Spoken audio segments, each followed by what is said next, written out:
कर रहे हैं एक ऐसी संस्कृति की जो पता नहीं कितने लंबे समय से यहाँ रह रही है। जब मैं कहता हूँ नेचुरलिस्टिक रिलीजन, तो पहले इनके फीचर्स देख लीजिए।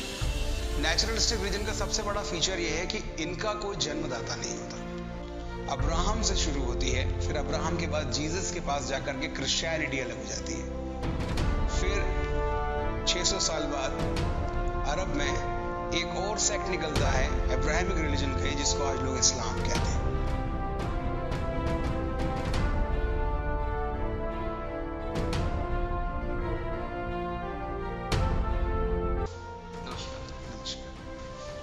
मेरे भीतर कुछ प्रश्न उत्पन्न हुए। मैं काफ़ी टाइम से उनके बारे में पढ़ भी रहा था। प्रश्न थे वो दरअसल हिंदू समाज, हिंदू धर्म या मैं कहूँ हिंदू रिलीजन के लिए थे।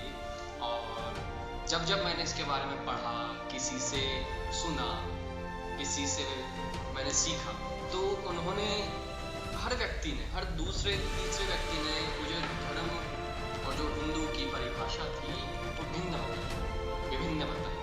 तो आज अगर मुझसे कोई पूछता है कि हिंदू क्या है, क्या हिंदू रिलीजन है, जो आज का रिलीजन है वो है, या फिर हिंदू कोई समाज है, तो मेरे पास इसका कोई उत्तर नहीं।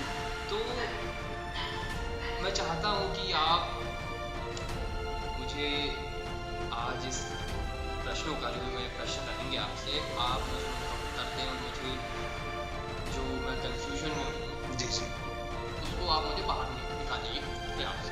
जी। तो मैं सबसे अपना प्रथम प्रश्न आपके सामने रखता हूँ। आम अवधारणा यह है कि हिंदू एक रिलीजन है, जबकि दूसरी जानिब एक नया नैरेटिव लोगों के सामने आया है कि हिंदू रिलीजन नहीं है। तो ऐसे में एक आम व्यक्ति जैसे कि मैं, अगर मेरे सामने ऐसा प्रश्न आता है, तो जैसे कि आम व्यक्ति किस अवधारणा को सही माने? देखें क्या है, जब आप कहते हैं कि हिंदू एक रिलीजन है और दूसरी जानिब एक नैरेटिव सेट है कि जो हिंदू है वो रिलीजन नहीं है, तो अगर आप मुझसे पूछते हैं तो मैं दूसरे परसेप्शन को ज़्यादा फजीलत दूंगा, क्योंकि उनके पास दलील मजबूत है। देखें, सबसे पहले तो आप दो अलग अलग अर्थ के शब्दों का इस्तेमाल कर रहे हैं। आपने एक इंग्लिश शब्द का इस्तेमाल किया रिलीजन, और आपने एक हिंदी शब्द का इस्तेमाल किया धर्म। अब हमें जानना होगा सबसे पहले कि इन शब्दों की परिभाषा क्या है। जब मैं कहता हूं धर्म, तो धर्म को मैं अगर हिंदी डिक्शनरी या संस्कृत डिक्शनरी में जाकर ढूंढूं तो यह एक क्रिया शब्द है। धर्म एक क्रिया शब्द है। दूसरी जानिब जो रिलीजन वर्ड है ये क्रिया नहीं है, ये संज्ञा है, नाउन है। ठीक है, पहला डिफरेंस तो मैंने आपको ये बताया, यानी नाउन और क्रिया का। अब बात करेंगे किसकी, हम नाउन की। रिलीजन जो वर्ड है, यह वर्ड एक ग्रुप आइडेंटिटी को दिखाता है, पहली चीज। लेकिन धर्म एक क्रिया है जो व्यक्ति विशेष से संबंधित है, यानी हर एक पर्सन का अपना एक एक्शन होता है। ठीक है, जब हम बोलते हैं धर्म, तो धर्म का अगर आप कोई वाकई इंग्लिश अच्छा वर्ड ढूंढना चाह रहे हैं तो उसकी जगह पे आप एप्रोप्रिएटेड डीड या फिर मतलब रिलेटिव डीड को यूज कर सकते हैं। डीड को कहते हैं हम कर्म। जैसे फॉर एग्जाम्पल मैं आपको बताऊं, आपने अक्सर सुना होगा कि मनुष्य धर्म ये है, सर्प का धर्म काटना है, इस तरह के आपने शब्द सुने होंगे हिंदी लिटरेचर में। तो इन दोनों शब्दों से मैं आपको यह सिद्ध कर रहा हूं कि धर्म को हम हमेशा क्रिया के सापेक्ष लेते हैं, ठीक, जबकि रिलीजन का संबंध कभी भी किसी क्रिया से नहीं होता, ये ग्रुप आइडेंटिटी है। अब दूसरा जो आप जानना चाह रहे हैं कि फिर ये रिलीजन क्यों नहीं है, एक तो मैंने आपको डिक्शनरी के थ्रू बताया, दूसरा अब मैं आपको बताता हूं हिस्ट्री के थ्रू। हम बात कर रहे हैं एक ऐसी संस्कृति की जो पता नहीं कितने लंबे समय से यहाँ रह रही है। हो सकता है इंडस वैली सिविलाइजेशन के लोग भी यही रहे हो सकता है उससे पहले से भी कुछ सिविलाइजेशन यहाँ पे एग्जिस्ट करती हों और ये वही लोग हैं या हम वही लोग हैं।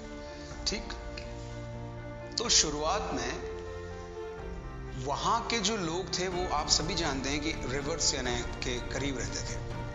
तो जो हमारा मेजॉरिटी कल्चर था वो इंडस रिवर के आसपास रहता था। इंडस रिवर जब मैं बोलता हूँ तो सिंधु नदी, इसका हिंदी में हम अर्थ लेते हैं सिंधु नदी। तो प्रॉब्लम यहाँ पे क्रिएट होती है कि ये हिंदू वर्ड इंजेक्ट कहाँ पर हुआ। तो सबसे पहले जब मिडिएवल एरा शुरू होने वाला था और एंशिएंट एरा खत्म होने वाला था, तो उन दोनों के बीच में यहाँ पे फारस, टर्किश ये लोग आने चालू हुए। फारस बोलेंगे तो पर्शियंस। पर्शियंस के साथ एक प्रॉब्लम थी। पर्शियंस जो थे वो स को ह उच्चारण करते थे।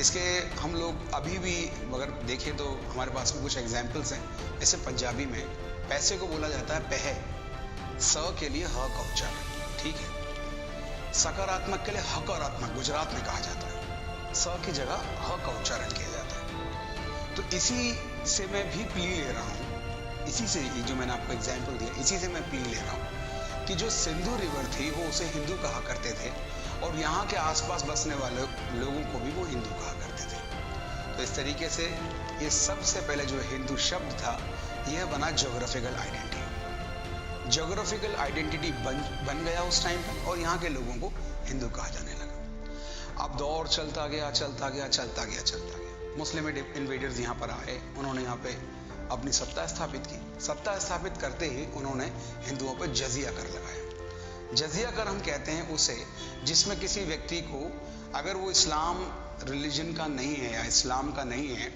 तो अदर रिलीजन का, अदर देन इस्लाम, तो उसे वहाँ पर जजिया टैक्स देना होता है जिंदा रहने के लिए। वो उस पर अलग से टैक्स लगाते हैं इस चीज़ का, और ये आप शरिया अगर आप पढ़ेंगे तो आपको उसमें मिल जाएगा, ठीक है। यहाँ पर एक टर्न आया। यहाँ पर अभी तक जो ज्योग्राफिकल आइडेंटिटी थी ये एक पॉलिटिकल और सोशल आइडेंटिटी बन गई। जो हिंदू वर्ड आप यूज कर रहे थे ये अब आप ज्योग्राफिकल आइडेंटिटी नहीं है, ये पॉलिटिकल और सोशल आइडेंटिटी बन गई। जबकि ध्यान देने वाली बात यह है कि यह शब्द हमने खुद अपने लिए इस्तेमाल नहीं किया, यह शब्द हमें दिया गया। बहरहाल हम बहुत ज्यादा उदार हैं, हमें दिए गए नामों को भी हम आसानी से स्वीकार करते हैं। हमें आज हिंदू बोलने में अपने आप को गर्व होता है।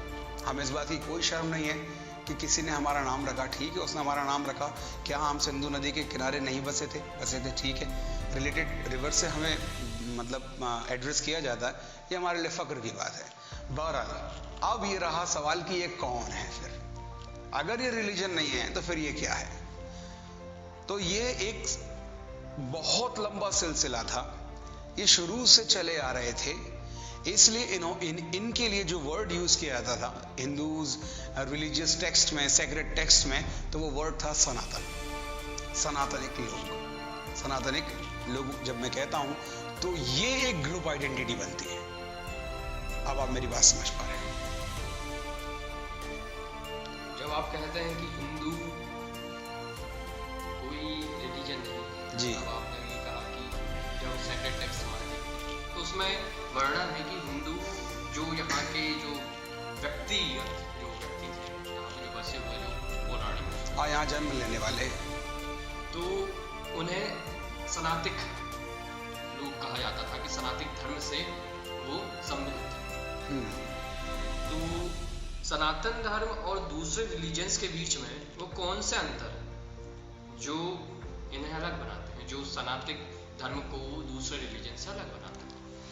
बढ़िया सवाल है ये, काफी मतलब पेचीदा सवाल है। इसका आंसर देने में मैं थोड़ा समय ले सकता हूँ। बहरहाल आपको मुझसे बंधा रहना पड़ेगा, समझना पड़ेगा चीज़ों को रिलेटिवली। तो यहाँ पर जब मैं कहता हूँ सनातन और आपने इसके साथ में कंपेयर किए दूसरे रिलीजन, तो सबसे पहले तो समझ लीजिए कि इस पूरी दुनिया में दो तरह की मान्यताएं हैं ईश्वर को लेकर के। दो तरह की मान्यताएं, और ये भी रिजिड, ऐसी मान्यताएं नहीं कि थोड़ी ढीली विली हो, रिजिड मान्यताएं, जिसमें टॉप ऑफ द लिस्ट 2 जब मैं जिनके नाम ले रहा हूं, बाकी इन्हीं के सब ग्रुप्स हैं। जो भी आप दूसरे देखते हैं वो इन दो के ही सब ग्रुप्स मिलेंगे, आप बाद में क्रॉस चेक कर सकते हैं। तो सबसे पहले तो देखेंगे कि हम इसको 2 हिस्सों में कैसे बांटते हैं। तो जब मैं अब यहाँ पर मैं रिलीजन टर्म यूज करूंगा समझाने के लिए, तो जिसको मैं सनातन कह रहा हूं उसे नेचुरलिस्टिक भी कहते हैं, यानी प्राकृतिक रूप से बना हुआ, किसी के द्वारा नहीं बनाया गया, किसी एक व्यक्ति के द्वारा नहीं बनाया गया, प्राकृतिक रूप से बना हुआ नेचुरलिस्टिक। तो यहां पर अगर हम टर्म यूज करेंगे नेचुरलिस्टिक रिलीजन को, तो ये समझने के परिदृश्य से, हालांकि मैं इसके भी खिलाफ हूं, बहरहाल समझने के परिदृश्य से, तो एक तरफ है नेचुरलिस्टिक रिलीजन और एक तरफ है प्रोफेटिक रिलीजन। ये दो टर्म मैं यूज कर रहा हूं यहाँ पे, आपको ध्यान से समझना पड़ेगा। जब मैं कहता हूं नेचुरलिस्टिक रिलीजन, तो पहले इनके फीचर्स देख लीजिए। नेचुरलिस्टिक रिलीजन का सबसे बड़ा फीचर ये है कि इनका कोई जन्मदाता नहीं होता, चीज़ों को सीखते हैं, सोसाइटी में वो चीज़ें फिर यूनानिमसली मानी जाती हैं, यूनानिमसली जब वो मान ली जाती हैं तो वो उनकी संस्कृति का हिस्सा बन जाती है, फिर लोग उसको फॉलो करने लग जाते हैं और इस तरीके से उनके रिलीजन चलते हैं, पहला। दूसरा फीचर ये है कि नेचुरलिस्टिक जितने भी रिलीजन आपको मिलेंगे ये सारे के सारे पॉलीथीस्ट होते हैं। पॉलीथीस्ट मतलब बहुदेववादी, एक किसी सेंट्रिक गॉड पे इनका बिलीव नहीं होता, और थोड़ा बहुत अगर कहीं पर बाद में आके जो सेंट्रिक गॉड का आइडिया इनमें इंजेक्ट किया भी गया तो वो भी बहुत वैसा है कि वो गॉड ने अपने आप को इस पूरी कायनात में तब्दील कर लिया। ठीक है, ये इसके दो फीचर। तीसरा, ये बोर्न सेक्युलर होते हैं, इन्हें नई किसी भी मान्यता को एक्सेप्ट करने में प्रॉब्लम नहीं होती। ये तीन फीचर्स मैंने आपको बताए। इसके मैं एग्जाम्पल्स आपको दे देता हूँ। सबसे पहले मैं टॉप ऑफ द लिस्ट नाम लूँगा, इंडिया में रहने वाली जो सनातन जिनको मैं कह रहा हूँ, और दूसरा मैं कहूँगा आपसे मेसोपोटामियन लोग, तीसरा मैं आपसे कहूँगा इजिप्शियन लोग, और अरामिक वगैरह आपने सुना होगा, या पुरानी जितनी भी संस्कृतियाँ हैं मैं उनके नाम ले रहा हूँ। अब इन सब में से दुनिया में सिर्फ एक बची है, सनातन, वो हिंदुस्तान में। अब चलते हैं प्रोफेटिक रिलीजन के परिदृश्य में। प्रोफेटिक रिलीजन के फीचर्स को समझेंगे कि ये इनकी क्या मान्यता है। तो इसका सबसे पहला फीचर तो ये है कि ये वन गॉड बिलीवर्स होते हैं, और गॉड भी पर्सनलाइज्ड, दूसरे का नहीं है, वो पर्सनलाइज होता है गॉड। ठीक है। दूसरा, ये सेक्युलर नहीं होते। यहाँ पे मैं जब टर्म सेक्युलर यूज कर रहा हूँ तो ये नेगेटिव सेक्युलरिज्म है जो इंडिया में चलता है। पॉजिटिव सेक्युलरिज्म की बात नहीं कर रहा हूँ मैं, रैशनल होने की बात नहीं कर रहा हूँ मैं, नेगेटिव सेक्युलरिज्म की बात कर रहा हूँ। तो ये सेक्युलर नहीं होते हैं। दूसरी चीज़, यानी दूसरों के आइडियाज़ को जल्दी एक्सेप्ट नहीं करते, जल्दी क्या करते ही नहीं है, दरअसल जल्दी तो करना बहुत गलत बोल दिया मैंने, एक्सेप्ट ही नहीं करते। तीसरा सबसे बड़ा फीचर जब मैं कहता हूँ प्रोफेटिक रिलीजन, यानी कि इसमें एक व्यक्ति के द्वारा बनाया गया, प्रोफेट यानी जो भविष्यवक्ता है या जो ईश्वर की तरफ से भेजा गया है, इनके ईश्वर, क्योंकि इन्होंने पर्सनलाइज कर लिया, ये इसकी खासियत है। अब ये एक चीज़ और आपको समझनी होगी, यहाँ पर एक बेसिक डिफरेंस अब मैं आपको बता रहा हूँ, एक बेसिक डिफरेंस चेक करने का, कि जो सनातन धर्म है, सनातन धर्म के मुताबिक कभी भी किसी व्यक्ति को रिलीजन के बेस पर मारने का या उस पर अपने आइडियाज को थोपने का अधिकार किसी को नहीं होता। ये एक डिफरेंस। दूसरी ओर जो प्रोफेटिक रिलीजन होता है, इनकी आप टेक्स्ट बुक पढ़िए, इनकी आप सेक्रेट बुक्स पढ़िए, उसमें आपको ढेरों जगह ऐसी मिलेगी कि अपने आइडियाज को स्प्रेड करो, लोगों तक पहुंचाओ, बलपूर्वक, धनपूर्वक, कैसे भी फर्क नहीं पड़ता, बस लोगों तक पहुंचाओ। और ये इसके लिए वो जस्टिफिकेशन लेके बैठे हुए हैं क्योंकि हम सही हैं, उनका बिलीव ये है कि हम सही है। तो ये इनके बीच के बेसिक डिफरेंस थे। जब मैं कहता हूँ सनातन धर्म, तो आप समझ पा रहे होंगे कि सनातन धर्म क्या है। दूसरी ओर जब मैं कहता हूँ प्रोफेटिक रिलीजन, तो प्रोफेटिक रिलीजन के आपने थोड़े से फीचर्स देखे तो आप समझ पा रहे होंगे, आपके सामने इन दोनों चीज़ों के बीच में डिफरेंस क्लियर हो गया होगा। अब प्रोफेटिक रिलीजन के कुछ मैं आपको नाम बता दूँ। दुनिया में 3 प्रोफेटिक रिलीजन मशहूर हैं। सबसे पहला प्रोफेटिक रिलीजन बना था जुडाइज्म। ये शुरुआत होती है कहानी कहाँ से इसकी, अब्राहम से। इसे अब्राहमिक रिलीजन भी बोलते हैं, ध्यान रखें। अब्राहम से शुरू होती है, फिर अब्राहम के बाद जीसस के पास जाकर के क्रिश्चियनिटी अलग हो जाती है। फिर 600 साल बाद अरब में एक और सेक्ट निकलता है अब्राहमिक रिलीजन का, जिसको आज लोग इस्लाम कहते हैं। ठीक है, तो ये मैंने आपके सामने इन सारी की सारी चीज़ों को वाज़ेह कर दिया। जैसे कि सभी को कहा जा रहा है कि हिंदू काफ़ी लिबरल है, सेकुलर, लेकिन जब मैं आज के दृश्य में देखता हूँ तो कहीं ना कहीं ये भावना भी आती है कि हिंदू जो आज का हिंदू है, जो सनातन जो व्यक्ति, वो पहले की तरह सेकुलर लिबरल नहीं रहे और काफ़ी आक्रामक होते जा रहे हैं, काफ़ी आक्रामकता को स्वीकार कर रहे हैं। ऐसा देखें, every action has opposite and equal reaction, ठीक है? ये चीज आपने ध्यान रखनी है। कब तक आखिर एक व्यक्ति वैसा ही रहेगा, हालांकि उसको बदलने के लिए बहुत से प्रयास किए जा रहे हैं। ये मैंने एक छोटी सी बात में बहुत बड़ी बात कही है, इसे आप डिकोड करें तो आपको काफी कुछ मिल जाएगा। अभी जो कुछ भी आप देख रहे हैं इस समय, इस दौर में जो कुछ भी आप देख रहे हैं, तो ये ध्यान रखें, ये रिस्पॉन्स है, एक्शन नहीं है, ये रिएक्शन है, ठीक है? जब आप कहते हैं कि हिंदू आक्रामक हो रहा है, तो इस बात को आपने ऑटोमेटिकली मान लिया कि हिंदू पहले आक्रामक नहीं था। आपके प्रश्न से समझ में आ रहे हैं ना ये बात मुझे, कि हिंदू पहले आक्रामक नहीं था। अब हम उन बुनियादी उस मवाद को ढूंढेंगे कि जिसके कारण ये हिंदू इतना आक्रामक होता चला जा रहा है, बकौल आपके कितना आक्रामक होता चला जा रहा है। देखें, किसी एक कम्युनिटी को बताएं मुझे आप दुनिया में जो मेजॉरिटी में रही हो, उस पर जुल्म हुए हों, मेजॉरिटी पर माइनॉरिटी ने जुल्म किए हों, वो भी माइनॉरिटी, उनसे रिलेटेड माइनॉरिटी नहीं, मैं इन्वेडर्स की बात कर रहा हूँ यहाँ पे। यानी अगर आप 712 ईस्वी से देखें, 712 AD से और अंग्रेजों तक, तो एक ग्रुप कंटिन्यूसली पिस रहा है बिकॉज ऑफ हिज सेक्युलरिज्म, ठीक है? क्योंकि नई चीजों को एक्सेप्ट करता जा रहा है, एक्सेप्ट करता जा रहा है। लेकिन हर चीज की एक मतलब देखें तो लिमिट होती है किसी भी चीज की। अब इतना सप्रेस्ड हो चुका था, वो आउटवर्ड बर्स्ट हो गया। तो जो आज आप देख रहे हैं आक्रामकता, तो ये उसी का रिजल्ट है। यानी आज हमारे सामने जो हिंदू आक्रामक आपको दिख रहे हैं, जाहिर है ये ज्यादा तो नहीं होंगे, जहां तक मैं अंदाजा लगा पा रहा हूं, तो इनकी संख्या कुछ होगी, पर ये मैं आपको गारंटी देता हूं इस चीज की, आने वाले समय में इनका रेशो बढ़ता जाएगा, इनका रेशो बढ़ेगा। ध्यान रखें आप, इसके पीछे रीजन है, इसके पीछे एक मजबूत रीजन है। मजबूत रीजन ये है कि वो जो बात बता रहे हैं लोगों को, वो सत्य है। जब वो लोगों से कहते हैं कि हमारे साथ ये जुल्म किया गया, हमारे साथ मतलब हमारी जमीनें छीन ली गई, हमें हमारे घर में गुलाम बना लिया गया, तो लोग इसको डिनायल नहीं कर पाते। यानी जो रैशनल आइडियोलॉजी का बंदा होगा, वो कभी इस बात को क्या डिनायल कर पाएगा इस चीज का? उसके पास फैक्ट है भाई, जब वो अपनी बात को रख रहा तो उसके पास फैक्ट है। ऐसे में आप उसे अब दबा नहीं सकते। धीरे धीरे ये आइडियोलॉजी बहुत ज्यादा फैलेगी। इस आइडियोलॉजी के रिजल्ट अभी आने बाकी हैं।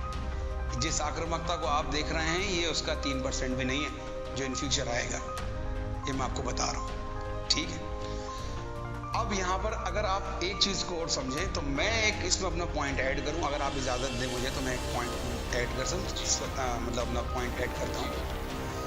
तो मेरी तो यही गुजारिश है, ये आप मतलब इसको हम्बल रिक्वेस्ट समझ सकते हैं। दरअसल हिंदू होने की पहचान है शांत होना, पीस लवर। क्योंकि एक कोई भी इंसान सेक्युलर तब बनता है, नेगेटिव सेक्युलरिज्म की बात करता हूं, सेक्युलर तब बनता है वो कि जब वो शांति चाहता, कि चलो ठीक है यार, जो हुआ सो हुआ, अब जाने दो, अब क्या करना है, ये सब। ये आइडियोलॉजी इनकी कोर आइडियोलॉजी थी हिंदुओं की। तो जैसे ही इस चीज से हटे और इनके अंदर रिजिडनेस आनी चालू हो गई, तो फिर ये सनातन नहीं रह जाएंगे। मेरी बात आप समझ पा रहे हैं कि जैसे ही इनके अंदर से ये भी निकल गया कि नहीं, अब हमें भी जो है थोड़ा रिजिड होना चाहिए, सख्त होना चाहिए, तो नहीं भाई, ये समय का ग्रास है। समय ने पता नहीं कितनी आइडियोलॉजीज को, कितने रिलीजन्स को मतलब खा लिया, खत्म कर दिया। पूरे तरीके से 1% नहीं बचने दिया। और अगर सनातन एग्जिस्ट कर रहा है तो उसके पीछे एकमात्र कारण है कि यह फ्लेक्सिबल है। जैसे ये फ्लेक्सिबिलिटी खत्म होती है, हिंदू रिलीजन वहीं के वहीं, जो आपके कॉन्टेक्स्ट में हिंदू रिलीजन, वहीं के वहीं ध्वस्त होता है। यहां तक कि उसकी जो सनातन कोर आइडियोलॉजी है ये भी पूरे तरीके से ध्वस्त हो जाएगी, इसमें मुझे कोई शक नहीं है। तो अभी तक जितना आपने मुझे बताया, तो मेरे बहुत से डाउट्स क्लियर हुए कि हिंदू क्या है और सनातन धर्म क्या है, और कैसे अलग है वो बाकी अदर रिलीजन से, प्रोफेटिक रिलीजन से, नेचुरलिस्टिक रिलीजन है सनातन, और सनातन धर्म ही हिंदू, जो आज के कंटेक्स्ट में जो हिंदू वर्ड यूज होता है वो उन्हीं के लिए होता है। और आपने ये भी फिर मुझे बताया कि कैसे हिंदुइज्म, जो आज का हिंदुइज्म है, आज का हिंदुइज्म नहीं, जो हिंदू है वो कैसे ख़त्म हो सकता है अगर वो अपनी फ्लेक्सिबिलिटी, अपना जो सेक्युलर और जो लिबरल नेचर जो हमेशा से रहा है, हर चीज़ एक्सेप्ट कर देता था, जो एक्सेप्ट कर रहा है, अगर ये चीज़ वो खो देता है समय की धार में, तो उस धार में हिंदुइज्म भी उसी के समय के साथ खत्म, जैसे पुराने भय वैसे ही चला जाएगा। सही है। तो आखिरी में बस मैं क्रिटिकल क्वेश्चन करूंगा, आप थोड़ा उस पर थोड़ा समझिएगा, और ये मेरा बहुत भीतरी प्रश्न है कि मैं जानना चाहता था कि क्या होगा अगर मैं पूछूं किसी विद्वान से। तो मेरा प्रश्न है कि जातिवाद पर पहले तो आपकी जो पर्सनल, जो आपका खुद का क्या व्यू है, आपकी जातिवाद पे आपकी क्या राय है, और उसके बाद आप मुझे ये भी बताएं, क्या सनातन धर्म के कंटेक्स्ट में जातिवाद सही है? क्या जातिवाद को माना गया था, या फिर उदय सनातन धर्म के साथ, परिस्थितियों के साथ हुआ, या फिर जो भी इससे मिलते हुए जो जितने भी इसके अंग होंगे, प्रकार होंगे, आप मुझे थोड़ा समझाइए। पहले तो आपने पूछा कि मेरी पर्सनल राय क्या है जी। तो देखिए, मैं तो इसको टोटली डिनाई करता हूँ। जातिवाद मतलब मैं इसको सिरे से और इसकी जड़ तक खारिज करता हूँ। यानी कि मैं बिलीव ही नहीं करता हूँ कि सोसाइटी के अंदर, वो भी इतनी लिबरल सोसाइटी, अभी हमने डिस्कशन किया इस बारे में, इतनी लिबरल सोसाइटी के अंदर जातिवाद होना चाहिए। अब क्या सनातन धर्म जो है जातिवाद को मतलब जस्टिफाई समझता है, या सनातन धर्म से हम प्ली लेकर के इसको प्रूव कर सकते हैं क्या? तो मेरे दोस्त बिल्कुल भी नहीं। देखें क्या है असल में, ये बहुत पुरानी मतलब कदीम एक सोसाइटी है। जब हम कहते हैं सनातन संस्कृति, तो ये बहुत पुरानी है। तो समय के आधार पे जिन चीज़ों की आवश्यकता पड़ती रही, ये उन्हें एक्सेप्ट करता गया, और जो चीज़ समय के हिसाब से पुरानी होती गई उसे ये छोड़ता भी गया। ये एक बहुत बड़ा कारण है इसके लंबे समय तक टिके रहने का। ठीक है। दूसरी चीज़, सनातन धर्म से इसको अब हम देखें कि इसको समझे जातिवाद क्या है। तो आरंभिक जब हम सनातन धर्म की टेक्स्ट बुक पढ़ते हैं जैसे वेदा, तो उनमें आपको जातिवाद वर्ण के वर्ड से मिलेगा। वर्ण जिसका शाब्दिक अर्थ है रंग, वर्ण के आधार पर मिलेगा। फिर धीरे धीरे जो उस वर्ण के व्यक्ति थे, जिस भी वर्ण को जिस डीड के साथ में अप्रोप्रिएट कर दिया गया, वो उसको करते रहे, उसी काम पर वो चलते रहे। फिर समय के अनुसार चलते चलते चलते वो उनका प्रोफेशन बन गया। फॉर एग्जाम्पल क्षत्रिय जो थे वो फिर वो एक तरीके से, एक तो डीएनए भी प्रिजर्व हो रहा है ना इनका, एक लंबे समय तक वो एक ही काम कर रहे हैं। तो धीरे धीरे धीरे उनके कल्चर में भी ये इंजेक्ट हो गया, जो भी उनका डीड था इंजेक्ट होता गया, उनके कर्म इंजेक्ट होते गए, और धीरे धीरे उनके प्रोफेशन में भी आ गया। जातिवाद की शुरुआत जो है, जहाँ पर हम देख रहे हैं, तो ये यहाँ पर जातिवाद की शुरुआत हो रही है। यानी अब कुछ क्लासेस बन गई हैं, अब उनके कर्म के आधार पर उन्हें नहीं सौंपा जा रहा है, चूंकि उनके घर के अंदर ही अब वो व्यक्ति जन्म ले रहे हैं जो उस काम को कर सकते हैं। तो पहले के सिनेरियो में हम देखें तो वो जन्म पर आधारित वर्ण व्यवस्था नहीं थी, वो कर्म पर आधारित वर्ण व्यवस्था थी। लेकिन समय चलते चलते चलते ये जन्म पर आधारित वर्ण व्यवस्था हो गई। फिर उत्तर ऋग्वेदिक काल में, यानी पोस्ट ऋग्वेदिक एरा में आते आते इसका स्ट्रक्चर इतना रिजिड हो गया कि मतलब इनके अंदर भी जो जातियां थी, इनके अंदर भी उपजातियां बनने लग गई। और फिर चलते चलते चलते चलते तो ये बहुत इसके हम देख रहे हैं फिर अनटचेबिलिटी और इस तरह की चीज़ें भी इनमें इंजेक्ट होने लग गई। लेकिन इससे ये साबित नहीं होता कि शुरुआत में जो वर्ण व्यवस्था बनाई गई थी वो गलत थी। इससे साबित नहीं होता। देखिए मैं इसको खारिज करता हूँ कैसे। चलिए मैं आपको एक सोसाइटी देता हूँ। ये बहुत इंपॉर्टेंट एक मैं आपको सीन देने वाला हूँ जिससे आपको इमेजिन करना है। मैं आपको एक सोसाइटी देता हूँ। उस सोसाइटी को आपको बनाना है। अभी वहाँ पर कुछ नहीं, एकदम आपको समझ लीजिए कि जीरो पर है वो सोसाइटी। उस सोसाइटी को आपको बनाना है। अब मेरे सवाल का जवाब दीजिए। सोसाइटी में आपको कुछ लोग दिए गए हैं, उन लोगों से आपको पूरा सिस्टम बनाना है। तो बताएं आप एडमिनिस्ट्रेशन का काम किससे करवाएंगे? जो बुद्धिमान होंगे। आप अपनी सोसाइटी के लिए सिक्योरिटी चाहते हैं तो किन से करवाएंगे? बलवान होंगे, जाहिर है। और आपको ये भी पता है कि बिना व्यवसाय के एक सोसाइटी चल नहीं सकती। तो जाहिर है जो धन के आधार पे चतुर होंगे उनको दिया जाएगा। अब बचता है फोर्थ क्लास। अब जो व्यक्ति ऑलरेडी ये काम कर रहा है, यानी कि जो एडमिनिस्ट्रेशन पावर में बैठा हुआ है, तो वो तो कंट्री के लिए, आपकी सोसाइटी के लिए वर्क कर रहा है, तो उसके जो पर्सनल काम है वो कौन करेगा? उसके लिए भी हमें क्लास की जरूरत पड़ेगी। तो यहाँ पर बनती है दास अवस्था, या दास शब्द जो है तो मतलब आज के उसमें बहुत बुरा माना जाता है, लेकिन फिर भी उन्हें वर्कर्स की जरूरत है उनके पर्सनल काम के लिए। सोचिए ना, प्रधानमंत्री अगर अभी देश का बैठा हुआ है और आप बोलते कि नहीं सोसाइटी में सब इक्वल हैं, क्या आप अपना काम खुद नहीं कर सकते? तो सोचिए ज़रा इस बात को कि प्रधानमंत्री अचानक वॉर सिचुएशन आ जाती है और प्रधानमंत्री आपको फ़ोन, आप प्रधानमंत्री को आप कॉल पर ले रहे हैं, आप कह रहे हैं सर सिचुएशन ऐसी बन गई, अब डिसीजन लेना क्या करें, और प्रधानमंत्री कहे कि 2 मिनट में ज़रा अपना खाना पका लूँ, उसके बाद बात करते हैं, तो वो फिर जस्टिफाई होगा? वो कर सकता है क्योंकि उसको वर्कर नहीं मिले हुए ना। तो जब चौथी क्लास इस तरीके से बनी, चौथी क्लास, अब मुझे बताएं, आपको मैंने एक सोसाइटी दी थी, क्या आप उसमें जस्टिस ला पाए? क्या रैशनैलिटी ला पाए? रैशनैलिटी तो ठीक। जी बिल्कुल ठीक है। लेकिन अब मुझे समझाइए कि एक दूसरी बुद्धि का व्यक्ति जब इस सोसाइटी को देखेगा तो इसके अंदर से लूप होल्स नहीं निकाल सकता क्या? बहुत सारे लूप होल्स निकालेगा वो बड़ी आसानी से। तो इसमें हम क्या करेंगे? अब एक और सिनेरियो देता हूँ, ध्यान से समझिए इस चीज को। अब ये जो एडमिनिस्ट्रेशन में लोग हैं, धीरे धीरे इनके बच्चे भी इसी में जुड़ते जाएंगे। आज एक डॉक्टर अपने बच्चों की शादी डॉक्टरों में ही कराना चाहता है, तो कल को ये संभव नहीं है कि एक कास्ट डॉक्टर बन के सामने आ जाए। 50 साल बाद, 200 साल बाद, 500 साल बाद वकील एक कास्ट बन के आ जाए, फिर वो भी अपने अंदर ही उनके जो इंटर रिलेशंस हैं वो उसी में हो रही हैं, मैरिजेस वगैरह उसी में हो रही हैं। तो कास्ट तो आप कुछ भी कर ले बन जाएगी, वो भी इतनी खुली सोसाइटी में जहां पे आपके ऊपर रिलीजन की बाउंडेशंस भी नहीं है।